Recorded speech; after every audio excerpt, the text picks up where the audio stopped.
Ito kasi yun.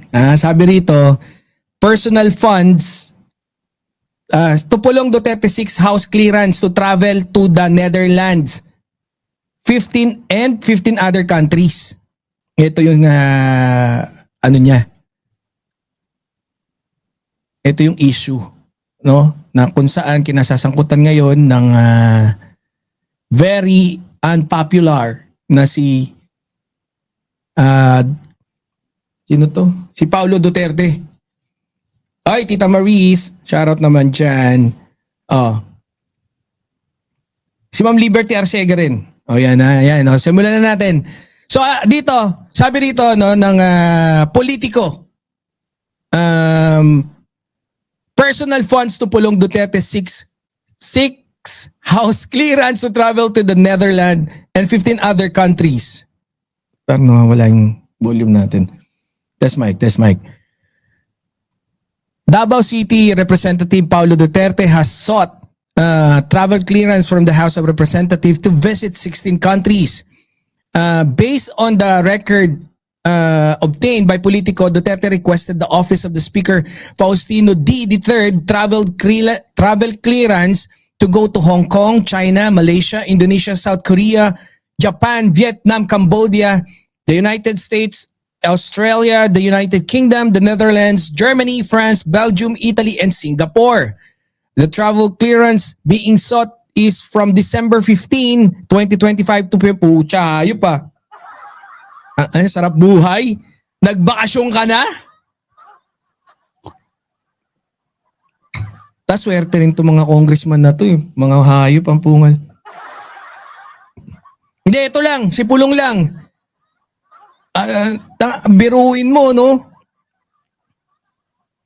Rest assured that the expenses that will be incurred from this trip are from my personal funds alone, said Duterte in his letter to D. In addition, this is also to seek your kind indulgence in allowing the representation to attend the scheduled plenary session and meetings virtually from the aforementioned dates, he added.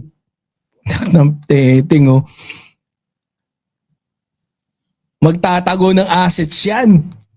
16 countries. Ano yung intention? Hayop. Yan ang matindi, no?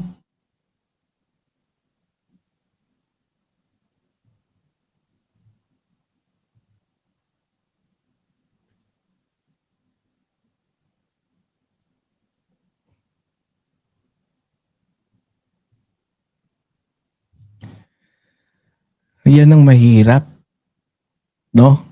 Ang tanong diyan, papayagan kaya? Baka matakot to si Speaker D kasi medyo hindi ko alam no? Hindi ko talaga alam kung tahimik Anyways, baka style niya yon, di ba?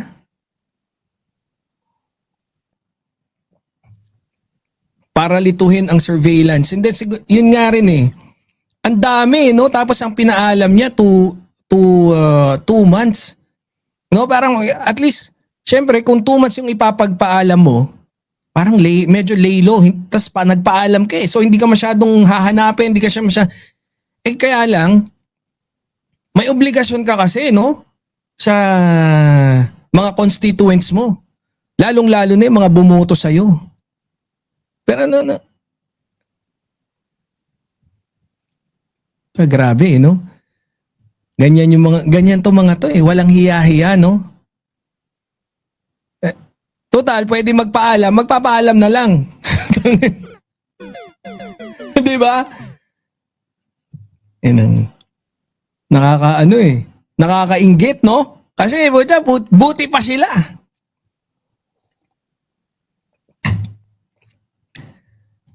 Buti pa sila. Hindi naman yun dun sa personal na pera I think hindi yun yung Biruin mo, no? Tapos there are current investigations, tas may mga kaso ka na kailangang posibleng harapin. Tapos syempre inimbitahan ka ng ICI, tumanggi ka.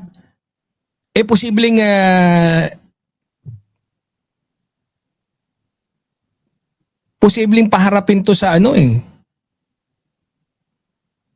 Tapos 'di ba, yung bibigyan ng powers, yung ICI. Galawang sindikato eh. Naknan teteng oh. Eto talaga mga Duterte, no, ang kakapal ng mukha eh. No? Ang kakapal talaga ng mukha. Biruin mo, no? And, alam nyo, problema ni ano yun eh. Ni Digong nandun siya eh. Nandun siya sa dahig. Dapat,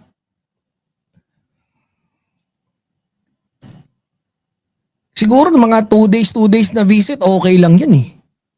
2 days na pupuntahan mo si Duterte, dadalawin mo kahit linggo-linggo, kada weekend at your own ano. Kaya lang kasi yung pagiging congressman, ano yan eh. No? 24/7 yan. 'Di ba? Yung pagiging congressman, pag umalis ka ron, congressman ka pa rin eh. 'Di ba? Paano 'yun? Anong yung sa bagay, para naman na absent mo rin. Paano ba di ka pa magbitaw, hayop ka? Wala eh. Kaso hindi eh, talaga patigasya na lang ng mukha eh. Pucha, nagpaalam no. Grabe eh, hindi nahiya eh no. Yun yung actually yun lang naman gusto kong puntuhin dito sa topic na to eh. Talagang hindi siya nahiya. Walang hiya-hiya, no? Talagang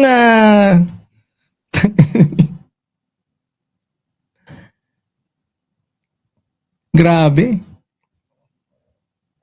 Grabe ang kapal. Kapal ng mukha. Pero magpapaalam ka oh, congressman ka, 2 buwan ka mawawala. Pero okay lang ba? Atin na lang ako para hindi ako malagyan na absent. Attend ako sa mga plenary. Pasulput-sulput lang ha.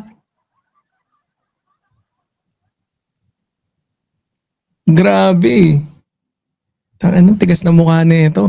Pero anyways, yan maganda rin yung ano no. Abangan natin kung papayagan nga ba to ni Speaker D.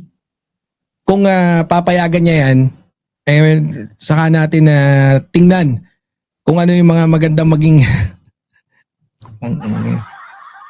pero yung tigas ng mukha eh, no? Grabe eh. Nagpaalam ang putya. Parang ganun, hindi. Ayop. No? Ganyan naman sila eh. Kasi they know that they can get away with it. Sana may ginagawa na sa loob no yung administrasyon natin kung paano pigilan yung mga gantong kalokohan, no? Yung kay Sara, alam niyang he can get away with it, 'di ba?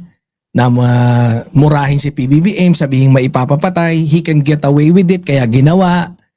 Si Digong dapat patayin yung mga 15 senator. Sinabi niya kasi he can get away with it. Kaya lumalakas si loob. Ito, walang hiyaya to, nagpapaalam. Tayo, di ba yung mga pangalan ng piatos, walang hiya-hiya. Kaya nilalagay, kahit ilagay nila yon, alam nila, they can get away with it. Nilagay piatos. Di ba? Wala eh. Kaya naman nilang lusutan eh. Bakit hindi? Di ba? Kung kaya mong lusutan, okay lang yan. Oh. Pero okay yan, inuna na si Digong. Isusunod na to. Hindi, sana lang yung administrasyon may gawin para yung medyo kasutilan neto mga Duterte, medyo tumigil ng kahit mabawasan lang ng konti yung kakapalan ng mukha neto mga to.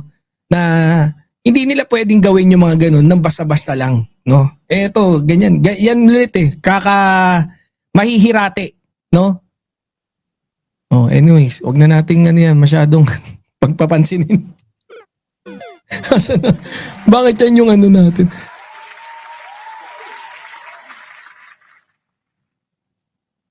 Oh. Siyempre, punta na tayo dun sa pangalawa nating ano. Susunod nating talakayin, siyempre. Ayun, magandang gabi po ulit, no? Dito sa Birahan PH. Welcome. Nakita ko dyan kanina si Tita Maris. Siyempre si Boss Archie Beroya ng Cereza Force. Oy, welcome. Oy, Nanay H. Andiyan rin si Nanay Helen. Ma'am Elizabeth 2386. Sino pa? Si Boss Christian. Boss Christian. O yan. 1499. Si Mama Lalabs. Mama Labs ng BMB family. Ayan na. Shoutout. Ayan. Welcome po sa Birahan PH. Doon sa mga hindi pa po nakakapag-like. No? Malaking tulong po kung inyong pag nagustuhan nyo, pag natripan nyo yung ating topic at talakay ngayon, huwag na kayo mahiya mag-like.